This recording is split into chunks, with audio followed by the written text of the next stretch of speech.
اور ولادت کے مقام کا بھی سنا. تو ولادت کے بعد نام رکھا جاتا ہے. تو نام کیا رکھا گیا؟ محمد.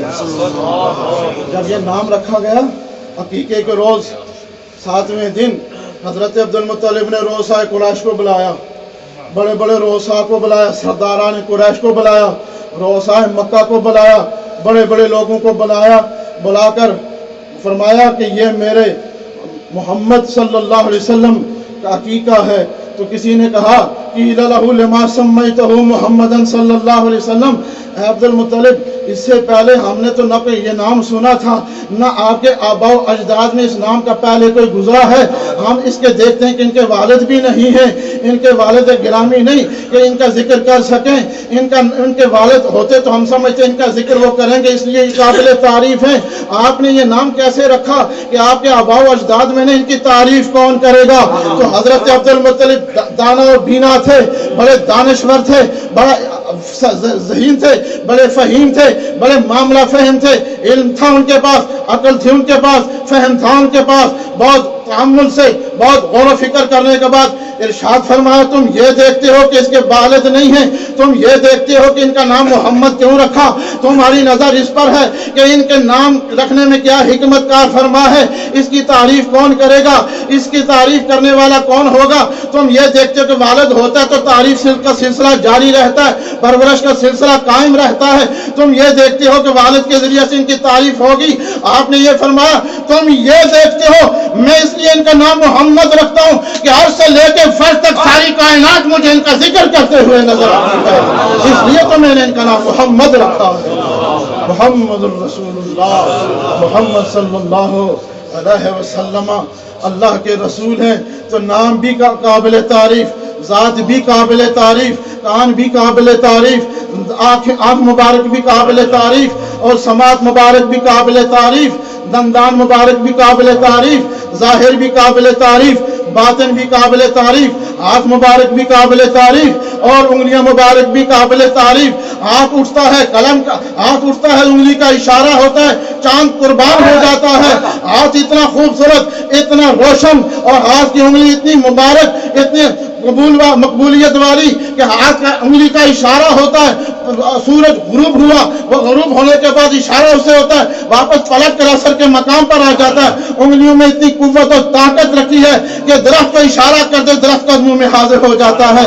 ارے وہ اتنی عالی بارگاہ کہ اونٹ وہاں فریاد لے کے جاتے ہیں، انسان وہاں فریاد لے کے جاتے ہیں، اپنے وہاں فریاد لے کے جاتے ہیں، اب اصحاب ان کے پاس جاتے ہیں. ارے ہر ایک ان کو فریاد رس مانتا ہے، ہر ایک ان کو قابل تعریف جانتا ہے. جب سامنے آتے ہیں تو وہ کمزور جملے کہتے ہیں، اپنی مجلسوں میں صادق بھی کہتے ہیں، امین بھی کہتے ہیں. اتنا حسین اللہ نے بنایا کہ سب سے پہلے توحید پر نبی دو جہاں صلی اللہ علیہ وسلم نے جو دلیل دی تھی وہ کیا تھی؟ لقد لبث فیکم عمرا من قبلہ افلا تعقلون. نہیں فرمایا چاند دیکھو، نہیں فرمایا سورج دیکھو، نہیں فرمایا ستارے دیکھو، نہیں فرمایا آفتاب و مہتاب کو دیکھو، نہیں فرمایا کہ سمندر کو دیکھو، نہیں فرمایا پانی کی روانی دیکھو، نہیں فرمایا آب و ہوا کو دیکھو، نہیں دیکھا بلند و بالا پہاڑوں کو دیکھو، نہیں فرمایا کواکب کو دیکھو، نہیں فرمایا اشجار کو دیکھو، نہیں فرمایا اسمار کو دیکھو، نہیں فرمایا اخبار کو دیکھو،